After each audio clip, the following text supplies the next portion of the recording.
Mother.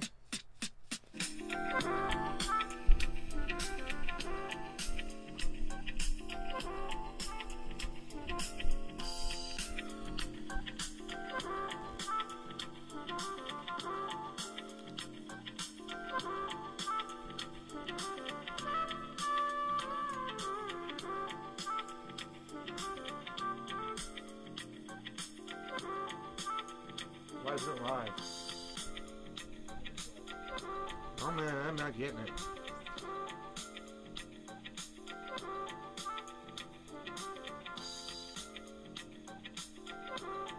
So we're live?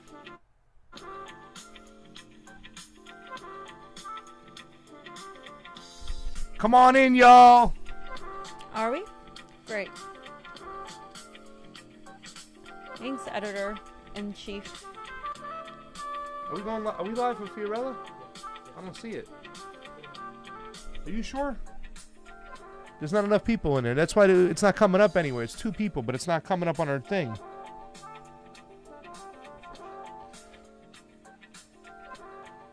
There it is. There we go.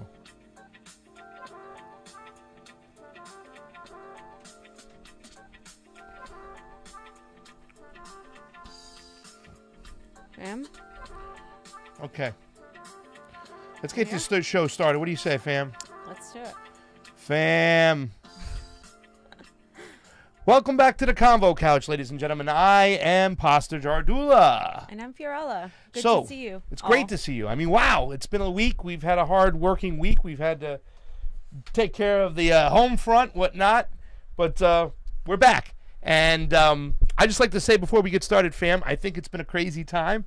I think there's been a lot of tension out there. We've seen it all over the place, left and right. Let's get us up there so we can see our fans. There's a lot of emotions. Eric Zachary, we love you. And I even saw, certain people on Jimmy Dore threads arguing about why they dislike or love Jimmy Dore. And there was all this weird tension in the air, and we've had a lot of things to unpack. But I just like to say, fam, that I think every once in a while, you just got to hit the reset button. And you got to let all that shit go by. You got to let it fly by. And you got to reset. And you got to come together and come up with a plan and act and move forward. It's been rough right now, fam. I can tell you that. But we're here to hit the reset button and have a great show and talk about a few things and unpack things. What do you think about that, fam? Yeah, there's something in the air. And I think a lot of people are going through, situations. I know I've seen a lot of my friends talking about, being in a rut, being depressed, or just being feeling, out of place. And I think it's important to kind of get yourself away and kind of, like he says, reset, reprogram, do what needs to be done for yourself and for your health first, because without that, you have nothing. And don't feel guilty about having to step aside for a little bit and having to recoup. So yeah, we all got to do it. We all got to love each other. It's tough time. Remember, this is uncharted territory right now. Everything changed after 2016.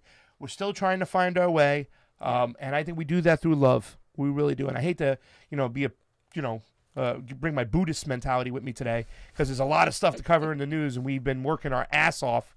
But we're happy to be back here today. And, fam, let's get to the breaking news, because we woke up to some serious shite this morning, okay? Yes, fam. So, talk about it. So, this is international news, and the reason I'm starting out with this is because it's breaking news, and a lot of people don't really know about this because our mainstream media doesn't really report on it, and if they do report on it, it's not accurate. So, a Syrian missile was aimed at Israeli defense forces actually shot down a Russian airplane. Okay, and it killed 15 people that were on that plane. Mm-hmm. And so initially, Israel and Russia obviously had a deal where they wouldn't attack each other. However, Israel failed to warn Russia that they were engaging in provoking the Syrian firing of missiles. And so by the time Russia found out about it, it was only a minute before the missile was launched. Mm-hmm. And they didn't have enough time to get out of the way, and therefore the plane was shut down. Yeah. Or shot down. And so Russia is essentially blaming Israel, saying now that they have the right to respond against its attack. They're holding Israel 100% accountable. Mm-hmm. So most people are wondering, Exactly. But most people are wondering, why is this? Because so, as I was just saying, Israel was conducting airstrikes into Syrian targets, and the Israeli pilots were using the Russian aircraft as a shield, in a way, and pushed it in front of the line of the Syrian defense. So the Russian defense ministry spokesperson said in a statement, "We view the actions of the Israeli military as hostile, and that a recovery operation is underway in the Mediterranean where the plane went down." Mm-hmm. So it's basically kind of a manipulation by Israel, where they just manipulated it, knowing that the Russian plane was going to be there, knowing that maybe Russia thinking that they were stupid enough to think, they're not going to figure out that it was, that it was us and that we manipulated this. They're going to go attack Syria. But actually, Syria and Russia have very similar interests because they're both being attacked by the West. And so responding to the Russian accusations later, Israeli Defense Forces confirmed that they had been conducting a bombing mission in Latakia, and said that this was targeted, and what it claimed was a shipment of an arms manufacturing equipment destined for Hezbollah on behalf of Iran. That's so the excuse why Israel is in there bombing, by the way, in the first place. In case you didn't know, because a lot of people go, wait a second, I didn't know Israel was bombing in Syria. Oh, yeah, they are. They are. Yeah. Sorry, fam, to cut you off. There's a lot of people right now in Syria, 7 countries, I believe. So the Proxy war. Yeah, the Terrible. IDF statement said that it mourned the death of the Russian troops, but added that the responsibility for their loss rested with Syria and its Iranian and Lebanese allies. So tensions remain high in Syria, where the U.S., Russia, Turkey, Lebanon, Israel, France, and other nations are all maintaining military operations. And amid a civil war that's been lasting for nearly 7 years, if you all remember. And this is a map that shows where all of this action took place. So why is this significant? Well, fam, this is kind of getting out of hand. This is an area I've been paying attention to for a while when it comes to Syria, knowing and understanding the proxy wars, what's going on. Because a lot of people said today, they're like, okay, first of all, let's unpack what happened. What normally goes on is Israel conducts air operations on bombing factories, weapons manufactories, or anything else that they feel is going to Iran that will eventually go to Hezbollah and used to be attacked against them. So they'll pull these missions. Now, when they go in there, they're supposed to give them ample amount of time and let the Russians know, who are always also conducting operations of removing ISIS and other terrorists there. They're supposed to give them ample amount of time. And what they did was actually play chicken. In other words, one of these Syrian missiles go up to fire against one of these Israeli attacks, and they get close to the Russian plane. And then they pull out, and the missile hits the big plane. Yeah. That's exactly what they did right here. And the reason why Fam and I are bringing this up is because this is a serious proxy war gone bad. Because if you think that the worst to come in Syria has already happened, you're wrong. There's still stuff going on in Idlib. We're going to talk about that in a little bit. The proxy wars have gone crazy. And this is something that could really lead to a serious world war right here. Exactly. This stuff right now. Because now if Russia fires back at Israel, what are we going to do, This is the beginning of World War III if we let this get out of hand. And the thing is, this has been an ongoing conflict forever. And so I wanted to talk about Tulsi Gabbard's take on this. Because she talked about this a long time ago. She's one of the only few Congress people that has an anti-war, anti-regime change war specifically policy. She has gone to talk with Assad. She has gone to speak with Trump. And she has received so much criticism for doing what actually should be a normality, because we want to avoid war. We do not want to go into more war. So Tulsi Gabbard went on the Jimmy Dore show, and she actually spoke a lot about her legislation and also about why she thinks Trump and the military-industrial complex have such a desire to go to war, particularly with Russia and Syria. So Tulsi Gabbard has this petition where she's telling you all to stop protecting Al-Qaeda because Trump is actually doing that. There is now proof, and what's his name? Ron Paul? Ron Paul went on an interview and said, yeah, he did. There is absolutely no doubt that the United States is protecting Al-Qaeda. It is. And they're providing weapons, they're providing supplies, and along with Turkey. In order for what's the excuse? to get Assad out of there, because Assad is, this. The whole thing is, we understand that it is to get more of a friendly government and get Assad out. You know what I'm saying? But he's now protecting al-Nusra Front, which was on the eve of September 11th. To even think about what he's doing, he's protecting Al-Qaeda and al-Nusra in Idlib. Trump is. Yes. Okay? Along with Turkey, who's now providing more weaponry coming in. These are all proxy wars. They don't care about, what they did. It's all about the military-industrial complex making a ton of money. And guess what? Tulsi Gabbard talked about this, I think, back in 2012. Yes. We've heard a little echoes from Ro Khanna when it comes to some of these issues and stuff. We're actually, your tax dollars are funding the same people who flew those airplanes into the World Trade Center and took it down. And it's a betrayal. It's a betrayal to those who went to war and fought and lost their lives over a bed of lies. Yes. And so the mainstream media even admits, like, when she said, when she talked about it, that they're dumbfounded. They're like, isn't it illegal that, this is using taxpayer dollars? It's like, yes, it's illegal. So we've heard this before. And Tulsi explains, we're in the situation we're in because of U.S. regime change wars. You can go to Venezuela. You can go to Syria, Afghanistan, Iraq. I mean, Libya? This is Libya, Saudi Arabia. Yeah. And so Saudi Arabia and the U.S. are colluding, and they want to overthrow Assad. Yeah. Okay, and Tulsi said it herself. They want to overthrow Assad because he's not their puppet. And I quote, they need someone they can control. This is coming from a congressperson that has a firsthand information and account to be able to say this. This isn't something anymore that is a deep state thing, that is a conspiracy. No, it's not at all. This is true. Yeah. And this is coming from a congressperson that has the courage and integrity to go and inform people, hey, by the way, this is happening, and we're about to go to war, and you guys should know, and we shouldn't go to war. She's been calling this for a while. And can I say something else, fam? It's not just the Republicans that are all pro-war. It's the establishment. The Democrats. She's been attacked by establishment think tanks. Neera Tanden.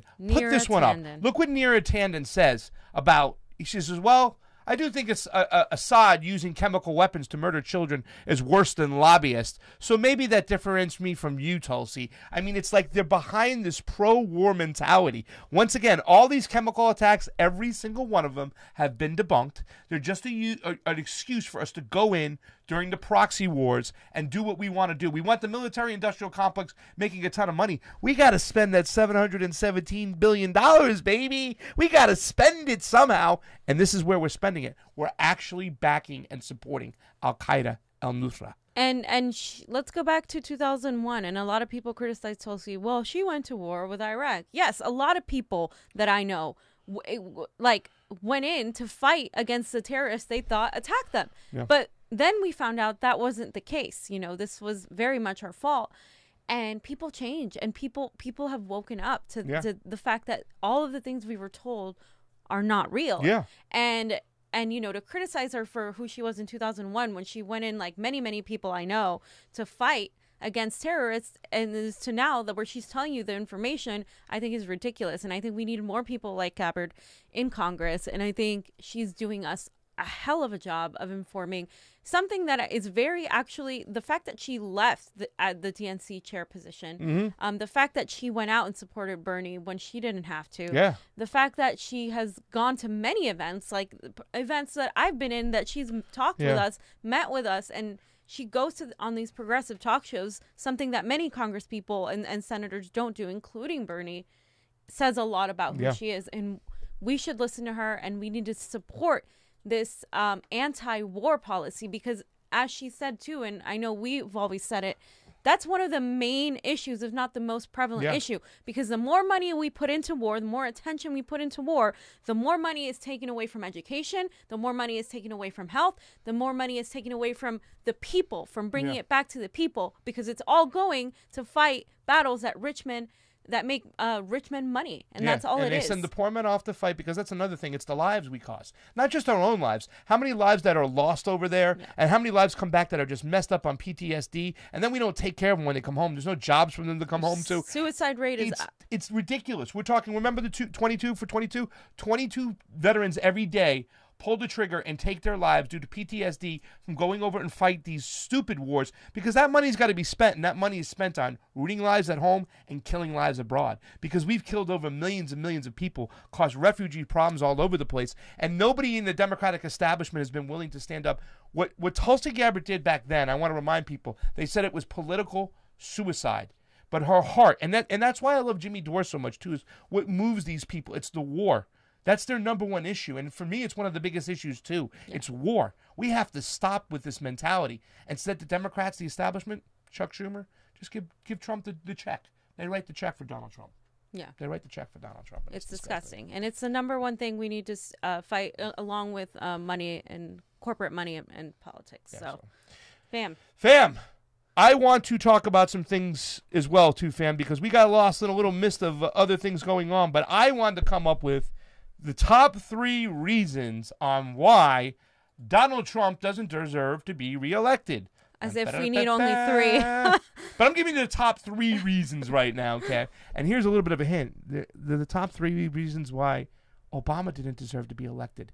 And it's the number one reason why we can't reelect Donald Trump, but we also cannot go back to an Obama-centrist mentality. Are you comparing Obama to Trump? How dare you? Well, let's talk about it, fam. Hint.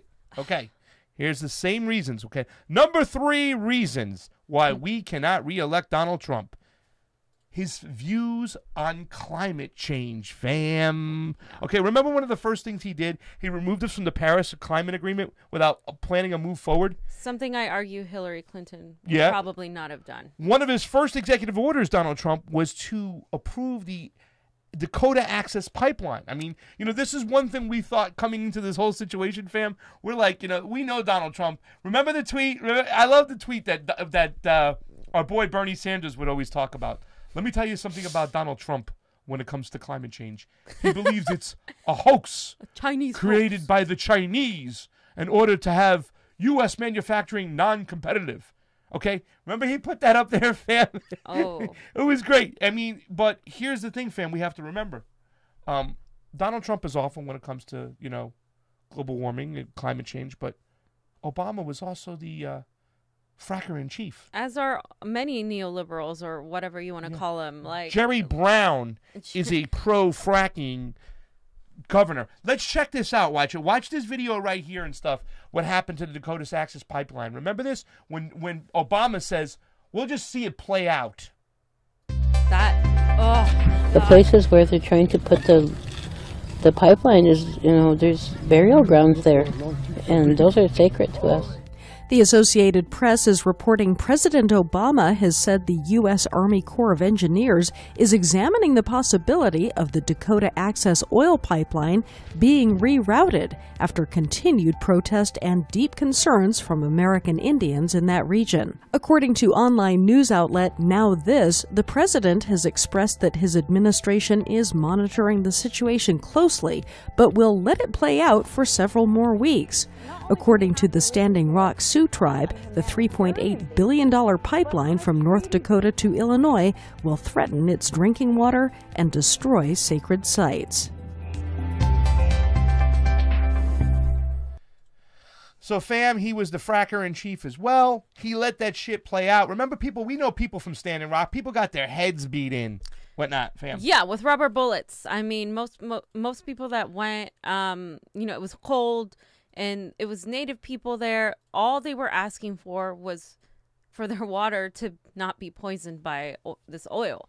And either way, the pipe leaked. Yeah, it broke anyways. And we knew that was going to happen, which is why. And the fact that Obama said, we'll just see this play out, was a betrayal. Yeah. After that, I wanted to, I was so upset. I just thought if he had any redemption left in him, he would have. Yeah, he would have done. He would have stopped that right there. He didn't. And let me tell you something. I listed this as number 3 issue. Okay, we're going 3, 2, and 1. The reason why this is number 3 is because, fam, these weather storms, everything we're experiencing right now, and I just don't get it. If we don't need to drill oil, if we get other avenues and other areas where we now have the ability to get the energy. Why can't we be responsible? I mean, if the Republican Party is the party of individual responsibility, why as a society, why can't we be responsible and use the sun, the wind, the currents, all that stuff instead of drilling for dead oil where we have to send people to war and kids to die just to get that oil, fam? Because they don't care. It's all a business. They just don't care. It's all a business. But that's also a bad business mindset because actually solar energy, solar panels, hemp, wind energy, the different electrical types of energy that we can attain has increased, and China's doing it. Like China. we would be stupid as business people if you were just looking at it pragmatically to not go and jump on that wagon. And that's what we're doing right now. There's a ton of money to be made in this, fam. Ken Kinzer talk about it, and you know what I'm saying? It's another great thing you pointed out, hemp, fam. We don't have to cut down so many goddamn trees. But yet he has Jeff Sessions, who's an anti-marijuana guy who wants to bring back all the marijuana laws pretty much and states that he's not going to allow he says that he's not going to allow the states to do anything, that at any time the federal government can move in, and that has also put us at a standstill and made the marijuana company, the industry, kind of slowing to do their moves and their feet. I'm sorry for speaking so loud, but that's bad business, which brings us to reason number 2, fam. Guess what, fam? What, fam? Donald Trump.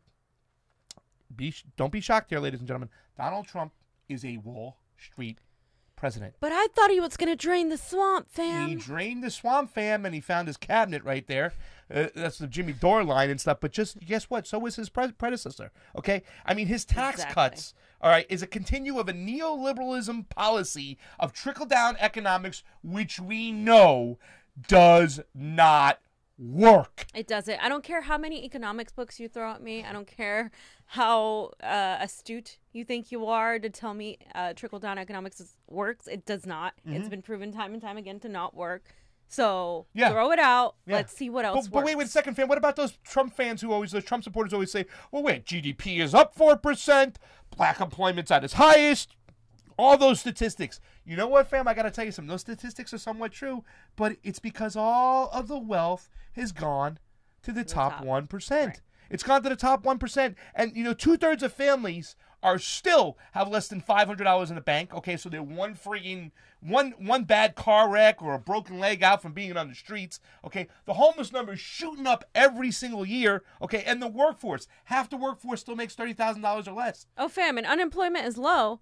But the people who are employed aren't making enough money to pay jobs. their rent. Okay. So what good does it do for unemployment to be low when people can't make money having a full-time job? So to all those Trump supporters out there who say the economy is showing growth, I got to get a little Italian here. You got ugats for growth. You got nothing. I want to have a clip of Al Pacino going, you got nothing, because there is no growth. It's gone to the top 1%. Okay, listen, guess what? My boy Obama, our boy Obama, same thing too as well. All right, you know what I'm saying? He bailed out freaking Wall Street. He gave the banks even more money, made them bigger. Meanwhile, he threw 93 million people out on their ass. Watch my boy Mark Sablota over here. If you don't know about Mark Sablota, now you know.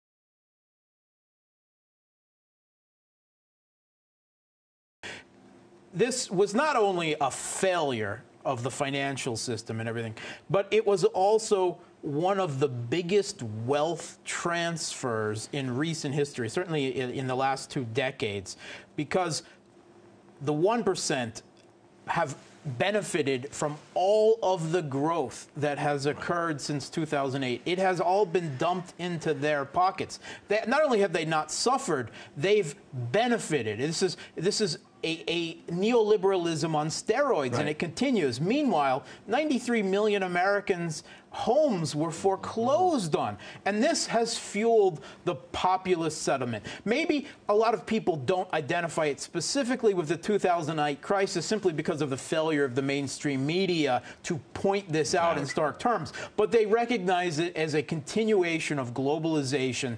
This is the people who suffered from globalization, the people who suffered from the 2008 financial crisis in key Rust Belt states, and Pennsylvania in the Mid-Atlantic, and they voted for Trump. No, I think even because they thought he could solve their problems. But it was grievance and resentment and anger. He at least addressed them. Everyone else, the Democratic, the Republican elites, denied that anyone has even suffered. Well, the interesting thing, too. And there it is, fam. Mark Sloboda is telling you right there. You know what I'm saying? It's been since 2008. Guess who was in president in 2008? Gee, Obama. Yeah, so, once again, number 2 reason, Donald Trump is a Wall Street president. So was Obama. We can't reelect Donald Trump. And we certainly hell can't go back to Obama because we know because of WikiLeaks, too, as well, that he was given a little list. Remember that, fam? Because WikiLeaks exposed, he got vetted by Citibank. Citibank told them, and you can see Larry Summers and Tim Geithner, the same people who were the friggin' midst of the meltdown of 2008. He didn't just freaking hire them. He promoted them, fam. And while this is going on, the Occupy movement was building, Occupy Wall Street. Yep. And instead of supporting a progressive movement that would have enacted change, actual change, the change that he ran on, he went and he bailed out the banks instead of the people and then transferred the wealth from the most poorest of the population up into the wealthiest, which was the largest transfer of wealth, as you said, in recent history. Yeah. And guess what? Donald Trump's doing the same thing. Okay? Correct. The tax cuts are nothing more because he's, you're giving the families $2,000 a year. First of all, $2,000 a year ain't going to do shit for me. I need my salaries raised. We need our wages raised right now, okay? And trickle-down economics does not work. We're going to go into deficit spending again. And that's when all the Republicans were against it. Now they're okay with it and stuff. But, fam, it's just like Bobby Boucher's mama said. The chickens is going to come home to roost. And with these tax cuts, they're nothing for the wealthy. He's done nothing for the middle class. I'm kind of glad he hasn't done any infrastructure. You know why, fam? Because he's going to do it unhealthy for the environment. He's not going to do it green-wise. If he gets an infrastructure bill, we'll be putting tar sands all over the place. There'll be oil leaks left and right and stuff, fam. But guess what the number one reason is, fam? We got to get to the number one reason.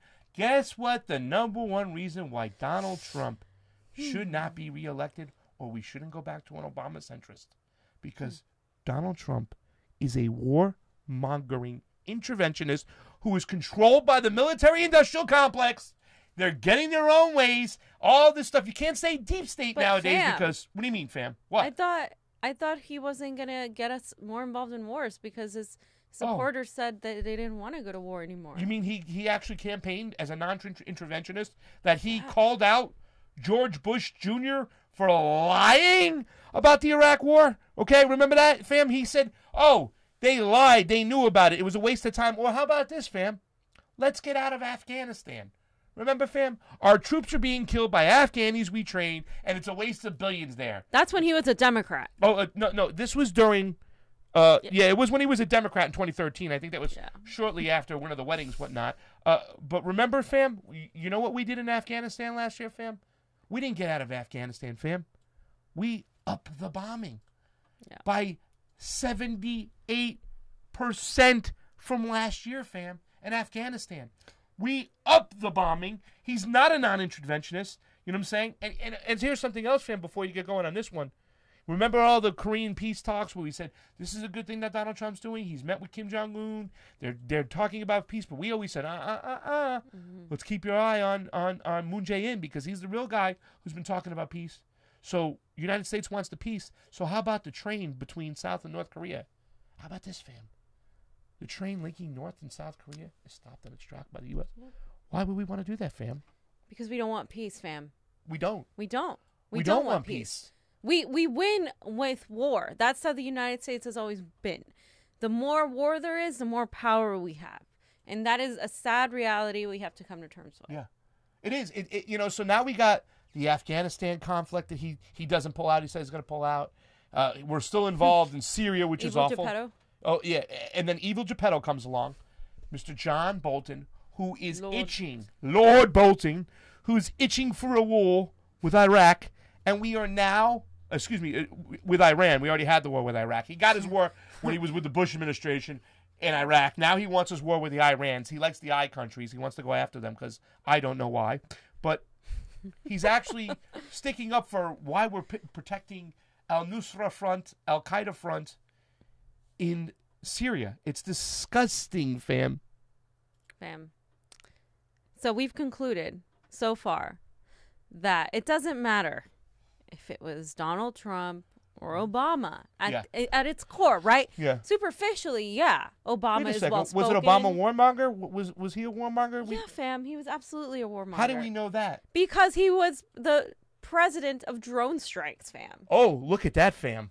America dropped 26,171 bombs in 2016. What a bloody end to Obama reign. And you could also talk about Libya, Syria, drone crisis, how awful he is in Central America, how awful he was with Venezuela, especially Honduras when he didn't even support the fair elections. And now we're dealing with the consequences of that. Where do you think these people migrating here from Central America are coming from? Yeah. Like, why do you think they're coming here? Both these presidents were awful. Obama was awful.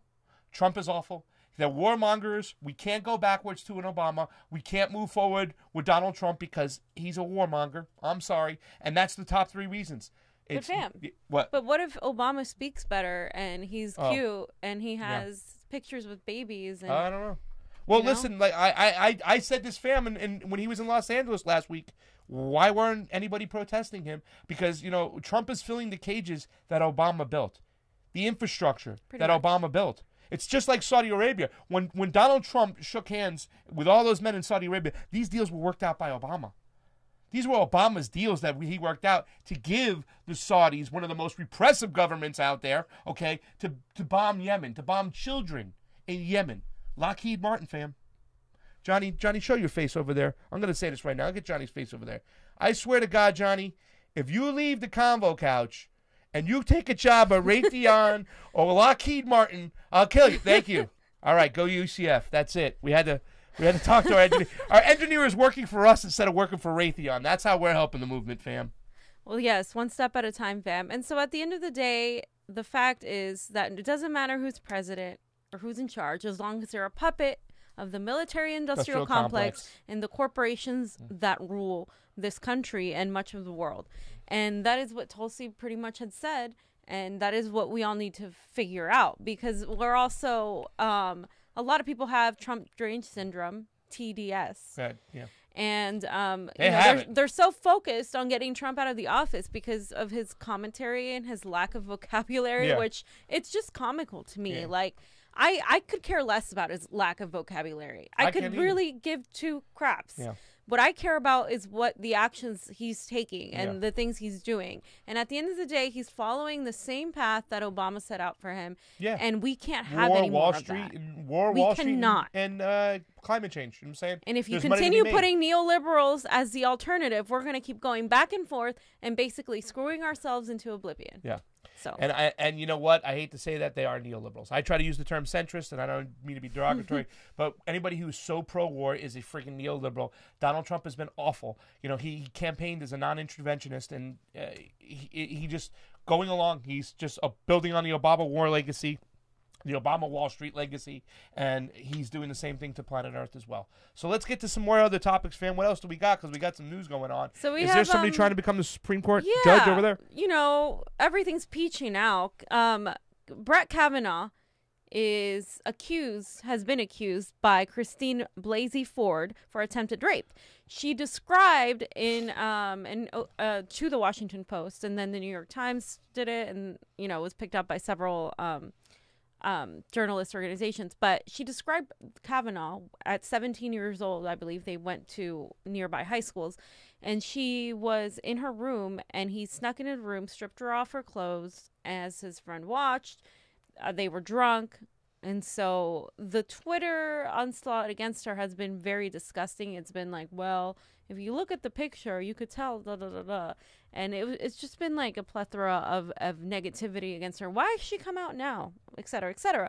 the problem with this is that Kavanaugh's former classmate and now a journalist and author, Mark Judge, referenced a Bar O Kavanaugh character in his book who passes out drunk and throws up in a car in a memoir. And he also continues to talk about this guy who also passes out drunk and took a girl inside the bedroom of a house party where she says that Kavanaugh pinned her down in the bed and tried to strip her while they were all drunk. So basically his memoir and his book, whether fiction or not, says what she is saying now. So to the people that say there's no evidence, I mean, that's a lot of evidence. And you know, it's really interesting how, you know, when you're poor and black and brown, you're guilty until proven innocent. But, you know, people are asking, oh, well, he's innocent until proven guilty.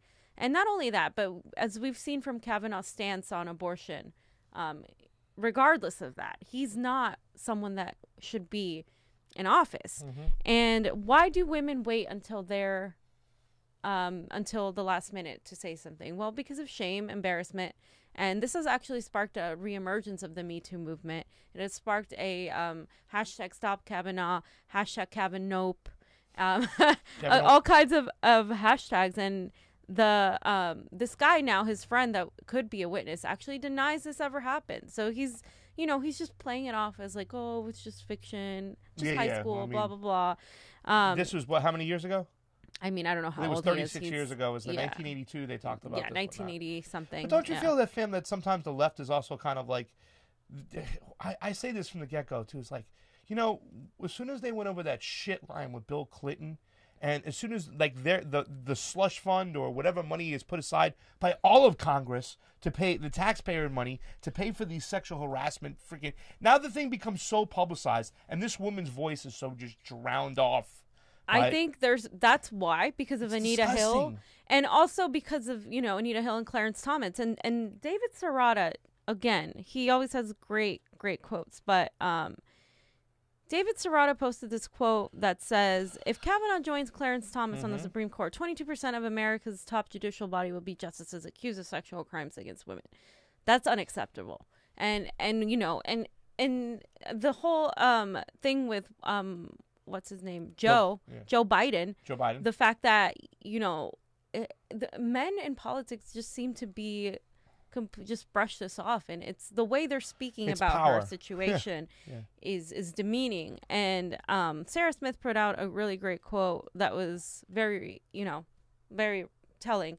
She says, as a survivor of sexual assault, I know how hard it is to step forward. Scared nobody will believe you, which is why many don't.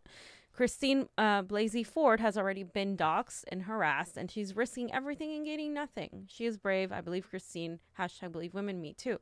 So that is what's happening now with Kavanaugh. We still think he's probably going to be appointed, which scares me and disgusts me to the core, because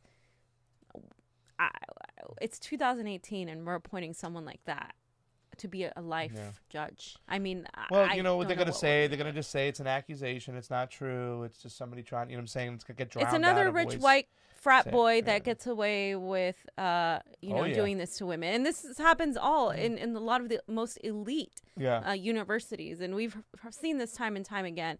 And again, this is an example of white privilege. And not only that, it's wealth privilege. It's wealth privilege. And here's the thing, too, as well. It always seems to be, it's either really high-profile money guys, people in Congress. We talked about the fun of the taxpayers paying the, you know, sexual harassment lawsuits. And, you know, we just had a Democrat lose his position, too, as well. So it's either men abusing their power, which is disgusting, or we talk about the McDonald's where it's the low-wage people. And fam, we work in the restaurant business. When you have low-wage, you know, low wages are just not to the regular employees, they're also to the management, because the corporate restaurants, they want to keep as much money as possible, so they hire the worst management. And we've been in situations before as waiters and bartenders, we're like, yo, this shit is not right over here. There's some bad behavior going on right now. And why? It's like shit management. It's poor people getting taken advantage of. It's either the real rich or the real poor that seems to get, you know, wedged and get hit. And that's why we need a middle class, because there's more checks and balances in the middle class. There's more people keeping an eye on each other. There's more people sticking up for each other. When a woman's poor and she's getting sexually harassed at a McDonald's, She's poor. She What's she can't gonna afford to do? lose a goddamn fucking dime. Yeah. So she's gonna fucking bite her bullet, keep her mouth shut, and now you got this $30,000 a year general manager, which is a shit fugazi manager. Okay, he's gonna freaking abuse his power, and it's just a revolving door of just firing and hiring. Because firing, he's getting hiring, abused too. Yeah. So workers from 10 cities will organize actually today. A few of our people were there. Ji Chang, Brenda Gutierrez were there. They were speaking. It was the first nationwide strike specifically targeting sexual harassment in the workplace. Many people who have worked in McDonald's have come around and cited sexual harassment. And so this labor action also charts a new course in the Me Too movement. The Me Too movement, my criticism and the criticism of many of us was that it was not intersectional. It mainly focused on celebrities and women of high profile. However, when you combine the social justice issue of sexual harassment with the economics of Fight for 15, which many of these people have already been fighting for, $15 minimum wage in McDonald's, that adds a whole other layer to it, because like Pasta said, all of this is combined. All of this feeds off of the other. So when you are working for minimum wage, when you're working these long hours and you really need a job, you're not going to be able to say much. And if you do, you have to be careful, because the moment a lot of these women that spoke out were basically silenced with threats, like we're going to fire you, or they did fire them, or they gave them less shifts, or they didn't do anything. They still had the man working there.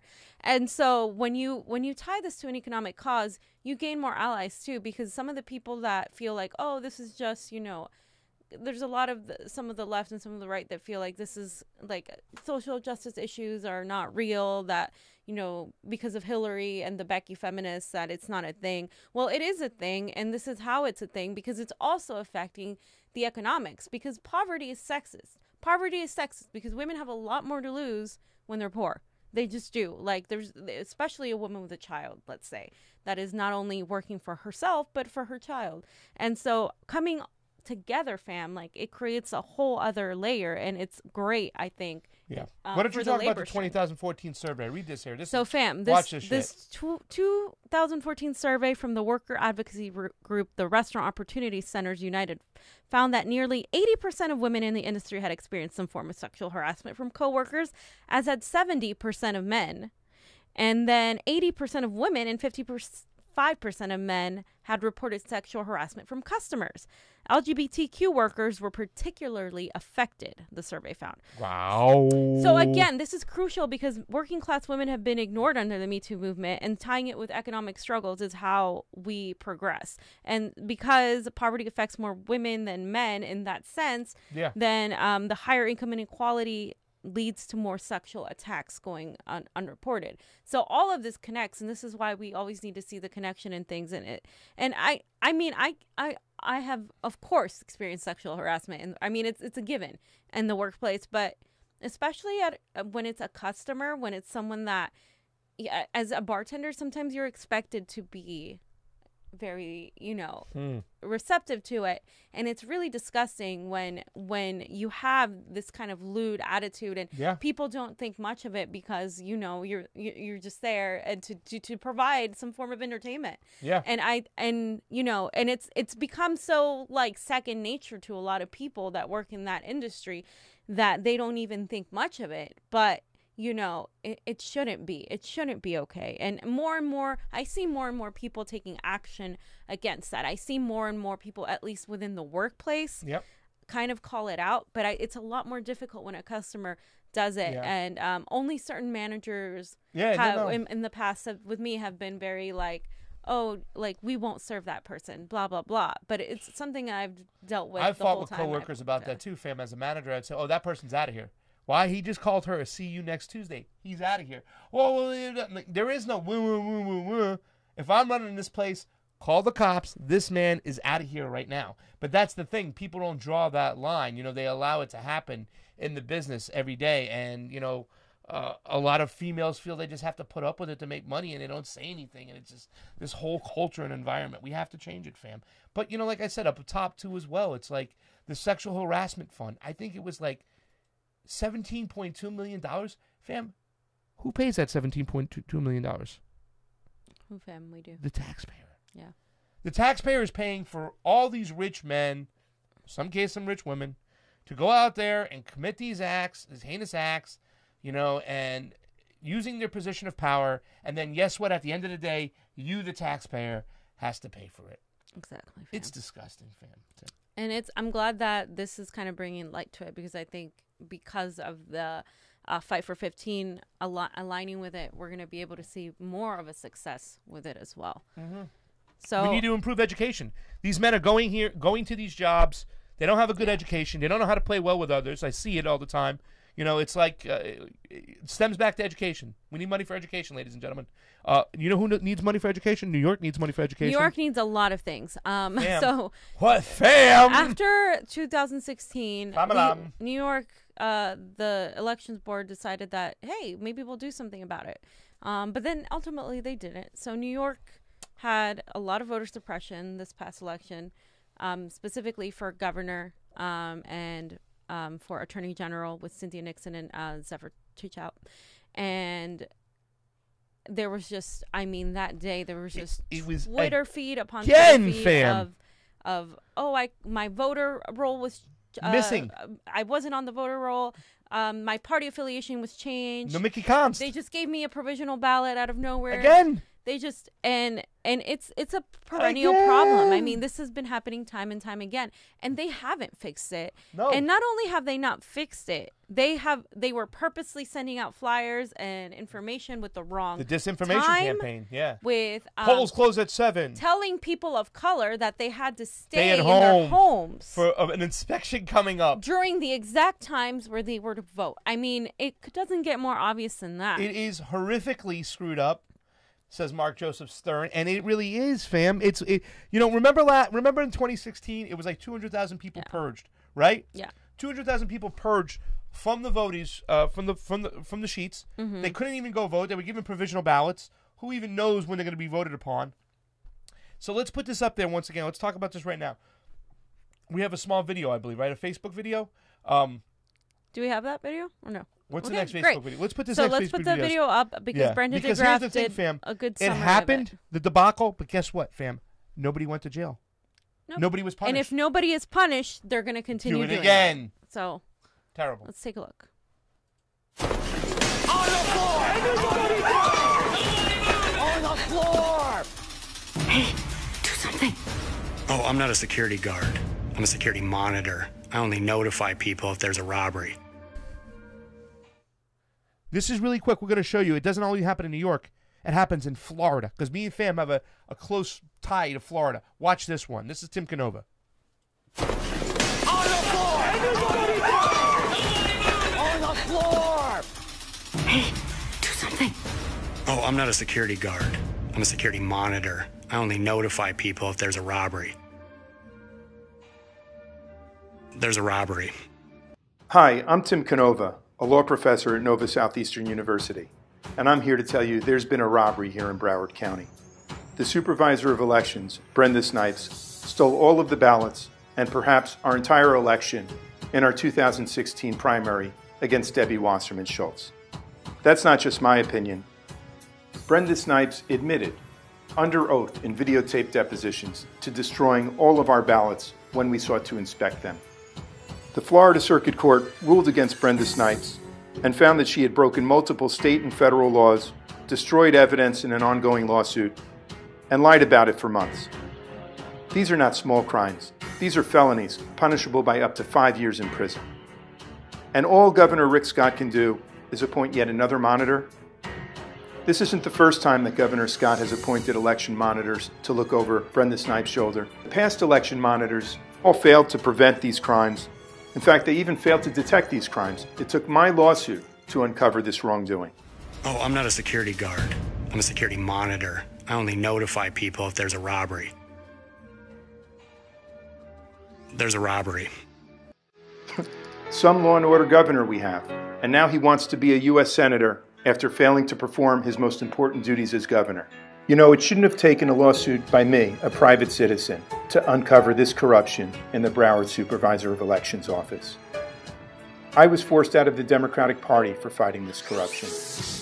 But those ballots that were destroyed, They weren't my ballots. They were your ballots. So many fellow citizens have lost faith and confidence in the integrity of elections in Broward County. That trust will not be restored by sweeping criminal activity under the rug. Please sign our petition calling on Governor Rick Scott to suspend and replace Brenda Snipes immediately, and calling on the U.S. Attorney Benjamin Greenberg to investigate and prosecute this illegal rigging and ballot destruction.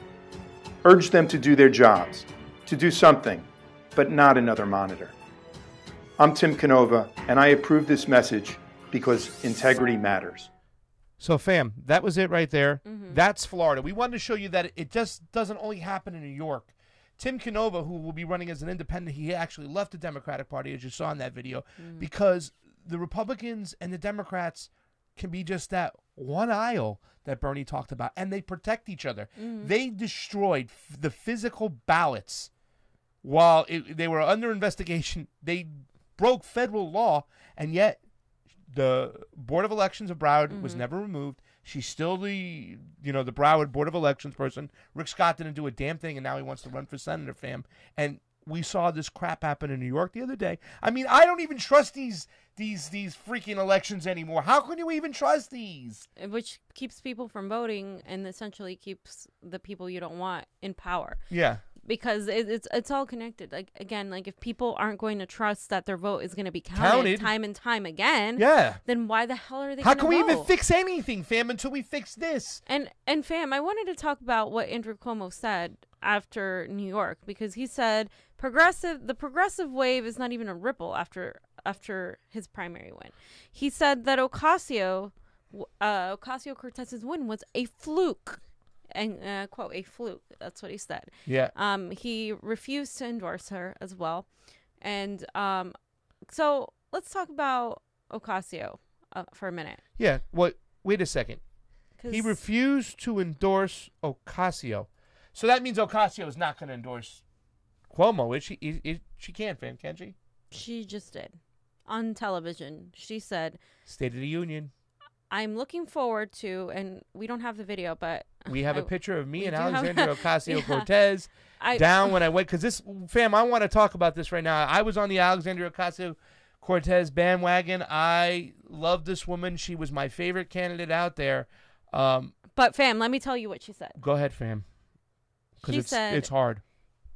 I'm looking forward to moving forward to being able to unite and vote, get everyone to rally and vote for all Democrats, including the governor. That was her quote on television. And needless to say, I was extremely disappointed to hear her say that. It was very hard to hear. It was very hard to swallow. I can understand from a pragmatic aspect as being a congressional candidate why you would want to garner centrist votes, why you would want to say that maybe to get them off your back tactically, and speaking to people like Niko House, and, we've analyzed this, we've talked about it a lot. But at the same time, it's very depressing to hear, because she didn't have to do that. When you're a Democratic, not so soon too. Exactly. So when you're a Democratic candidate, you can't endorse like someone from the Green Party. Okay, even if you want to, you can't. So what she could have done though is just stay silent and voted for him, because obviously she's going to do that. But to go on national television and say that in front of voters who are progressives who are already, who helped put you in power, but also after he dissed her, and also after he refused to endorse her and called her victory a fluke, but also after progressives are already like iffy about her because of the whole website issue, because of XYZ, and her issue, her going back on open borders and going back on the Palestinian rights and all of that. Like it did, like there's a lot of progressives that I've constantly been fighting against, like, no, she's good, she's got this, blah, blah, blah, trust her, blah, blah, blah. And this is why I don't put politicians on a pedestal, and including Bernie, because I admire Bernie, I love Bernie, and I admire Ocasio and what she stands for. She's right on the issues, and I do have faith that she's going to do right by the issues. However, this kind of like patting the Democrats on the back and uniting. Sounds like the whole Hillary, let's unite together. Kind of brothers and sisters. Brothers and sisters. Not. But here's the thing, too. Why is it that Maria Estrada has got to point this out? She's like the only one that you don't give up your fucking power like this. If you want the endorsement, you give us something. You give us You something. get in the He didn't room give us with shit. Cynthia Nixon. You say, we'll endorse you. You go out for single payer in New York. Exactly. You go out for single payer in New York. We'll unite. We'll get behind you right now. That one fucking issue. She did not do that. Not he even. didn't do that. And it's been disappointing with some of these progressives. Look, we put you in power. Not power yet, but we put you in a position to gain power. Same thing with Andrew Gillum. Yes. Another disappointment. First, the anti-BDS stuff, which just kind of broke my heart. It was like, okay, maybe I can get past that one issue, but wasn't there now an issue with single-payer, fam? Yes. If you go on his website, it says access to healthcare, the same bullshit fucking two-step platitude line. And not only that, now coming from Andrew Gillum. He was hanging out with Cory Booker and excited that Cory Booker endorsed him. Cory Booker wouldn't endorse him if he wasn't someone that he thought he could endorse. That's the thing. Andrew Gillum was endorsed by Bernie Sanders. Bernie Sanders gave him this popularity, gave him the shot him through the roof in the last 2 weeks. College kids at the University of Central Florida gave him that popularity, got everybody to come around and back him because of Medicare for All. That's what he was campaigning on. That was the main gist, because Florida wants Medicare for All. They do, especially in a Republican state. And so the fact that he's backtracking on Medicare for All, and by the way, I can admire many politicians. They are not free from criticism. The moment you completely stop looking at the issues that they may have and you don't criticize them because they can do no wrong, that's a problem. And we should be able to criticize these people when they make a misstep. That's to me, what Alexandria did right now is going to cost her a lot of progressive support, because they're not going to think like, oh, well, maybe she did this because of that. Like, she got nothing for it. She got nothing for it. I mean, maybe she got a backdoor deal that Crowley's not going to run now. But Andrew Cuomo certainly didn't endorse him. Perception is reality. It's just terrible. To I mean, and that you're spitting in the face of progressives who helped you there. You know, I don't know. I'm at loss for words. David Sirota, another fucking great email. He says, a theory: a huge number of elected officials in America could not win office in a fair, publicly financed electoral system in which every candidate who qualified for the ballot had the same amount of money. So many elected officials completely rely on the system being rigged. And this is just another example. Andrew Cuomo is a shit candidate. He should not be endorsed by Cynthia Nixon. And Cynthia Nixon didn't endorse him. He shouldn't be endorsed by Alexandria Ocasio-Cortez. It's just a bunch of fugaziness that's going on any over blue here. Won't do. She stood there with Nina Turner, all three of them. She said, you know, the blue wave is coming, not just for Republicans, but for Democrats who act like them. That's what Cynthia Nixon said. She didn't even go and endorse Cuomo. And people always like to point out, well, Bernie Sanders endorsed Hillary. Well, Bernie Sanders said from the very start he would endorse the Democratic nominee. Yeah. He said that from the beginning. Alexandria did not run against Cuomo. She didn't have to endorse him. Exactly. It was a terrible move. From her campaign and from her it's part. Really it's slowing down the movement. I don't know who's giving her advice. A lot of people aren't right now. Really, if there's some people in there, once trust again, issues are coming. I mean, Bobby Boucher, the chickens is coming home to roost. Put that last CNN one up there real quick, or not, because you want to just talk about some shit here, fam. Read this one. Look at this. This is the Board of Elections. Okay, admits it broke the law. Yep. And accepts reform. It admitted it broke the law, and nobody went to jail, and it happened again. Now Cuomo skates on through everything that happens, and nobody's going to jail. Nobody's going to jail. And then he's endorsed by the face of the progressive movement. Yes. This is what's going to enrage progressives. This is what hurts us, because it's like, dude, why would you do that? Like, literally, why would you do that? Do you not see the voter suppression that happened? Do you not see how he's like this mafia, how he literally cheated, and how New York is full of these Democrats who cheat to win, just like in Florida, Debbie Wasserman Schultz, just like in California, just like in many other huge states. Because California's too, because everybody thinks these liberal states like New York and California. No. California has its own issues. And here's one of the issues, fam. We have to talk about this. People go, well, what are you going to do? How do we get this situation under control? Number one, we got to fix the whole situation as is. Now, if you watch the Convo Couch, we did a little report. We did a little interviewing with a guy by the name of Ruben Major. He's going to tell you, here's some solutions. And just think, fam, the fact about go into this. we don't even own the machines for our elections. Go ahead, Ruben. Talk about it, baby. We talk about all these issues. We talk about all these situations that arouse, but nothing can get done without election integrity. How do we get back to good, real election integrity? Well, the first thing we got to do is we got to take public ownership of our election systems. I've been talking about this a lot. We got these big companies in there. They're making a lot of money. They're not doing a great job. Again, vulnerable systems and non-disclosure agreements. I mean, come on. Yeah. Why are we signing a non-disclosure agreement for our own election systems? I think we could do a lot better. So I think that's the first thing. And I think, again, like I said, get that big corporate money out. And that's why I'm not taking any corporate donations. What do we do on day one? Mr. Ruben Major is elected Secretary of State. Day one, what do you walk in and do? We decertify machines that are vulnerable to hacking. Very simple. Just like that? Just like that. Boom. Instantly. Okay. And you can. And it's been done before.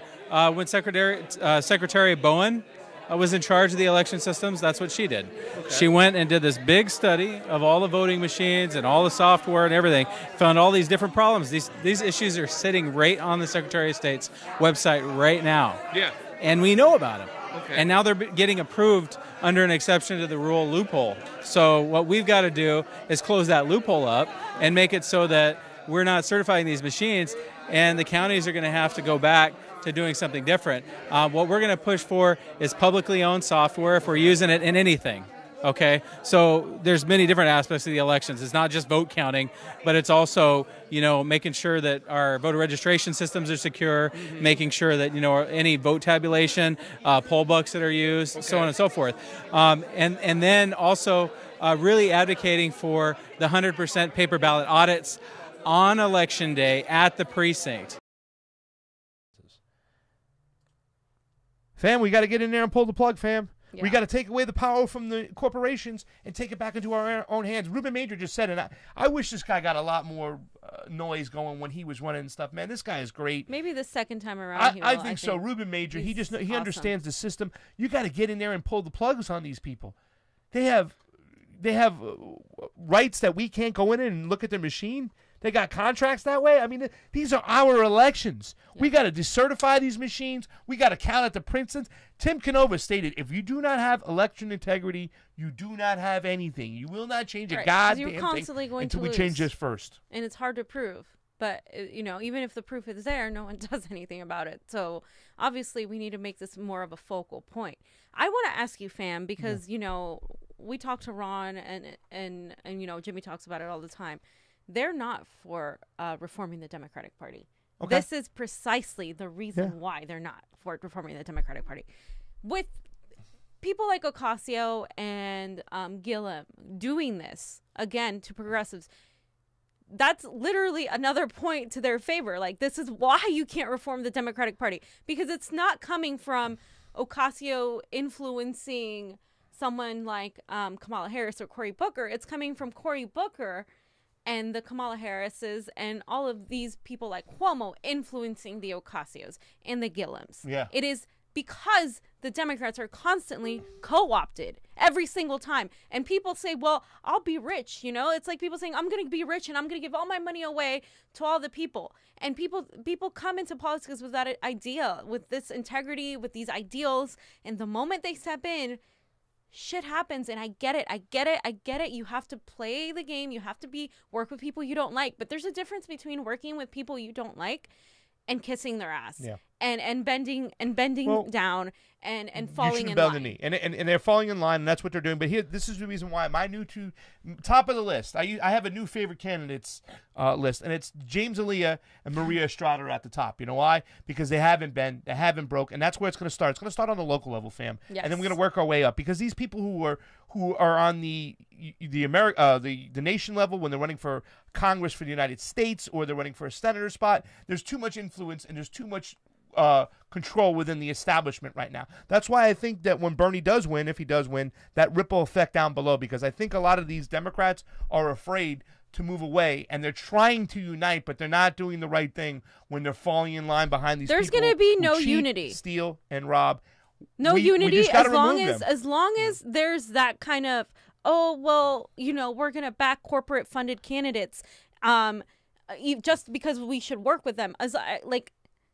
like that, as long as there's that attitude, you're not going to get the unity you want. It's just not going to happen. And I do think this is why I've been an advocate of Dem Enter, but also simultaneously building the outside groups, building the outside cadres, because that's where we are going to find the new thing. And like Jimmy asked Tulsi, like, you know, this could be a thing, like this could be a possibility, and she, you know, she still believes in reforming the Democratic Party, which I do agree to a degree. If you have people like Tulsi that will step down from being chair, but if you initially have people who give up so quickly, give up everything without gaining anything, then it's going to be very difficult to believe that these people aren't going to be co-opted. And the left has become so unapologetic in accepting that, and because they've been screwed so many times. And voter suppression is something that's real. It's happening on the left, even more on the right now, I think. I mean, well, it's happening equally, whatnot. I think that the right continues to still to suppress the minority vote and the colored black people's vote. You know what I'm saying? They're going to be doing that. But the Democrats, the establishment, keeps on suppressing the progressive vote, and that's who they're going after. Remember, it's the Democratic Party, the leadership of the Democratic Party, who's doing this to the progressives, not the Republicans, and that's something to keep in mind. Fam, we are over an hour and change. I know. Johnny Mayorga is starving. We need to feed him. And this is, please don't feed the neoliberals, but we have to feed Johnny Mayorga. I want to send some shout-outs to some people out there. Brandon DeGraff, thank you so much for tuning in today. We love you, Brandon. You did some great work out there. You wanted to talk about election integrity. We did today from the MCSC Go network. watch Brandon DeGraff's video on Rigged on the New York primary. He did a whole little cool short video on that. Yeah. We also want to say love to Steve Wolbrandt, Tony Porter, Tim Johnson. We love you out there. Rocky Bellinger, one of our #1 fan. Eric Zachary, who can also make a play for the #1 fan. As soon as we get coffee mugs, you two are going to be the first to get the beautiful Convo Couch coffee mug when it comes on in. Suzanne Murphy, we love you. Thank you, Suzanne. Thank you so much. Truth Bomb activists out there. All the Washington Correlation up there, the coalition, whatever you want to call them up there in UW. Courtney Love, we love you. Who else out there? We got my boy Oz out there. And thank you, James Aaliyah, for James Aaliyah, for what you're you do. Freaking awesome. He was on their line today as well. Tanya, you know we love you. Tony Porter, Niko House, Ron Placone. Who else do we love out there, fam? It's been a long show. It's been a long week. Can we get some music in? How about a little MF Doom to play us out? Does that sound good? Whatever, fam. You're the DJ. DJ's playing. Play your music. Thanks, guys, for watching. Much appreciated. Convo out, everybody. Convo out. Hold on for a little bit. We love you. We'll see you November 6th. Make sure you get out there and vote. But we'll see you before then. So. Yeah, we will see you before then.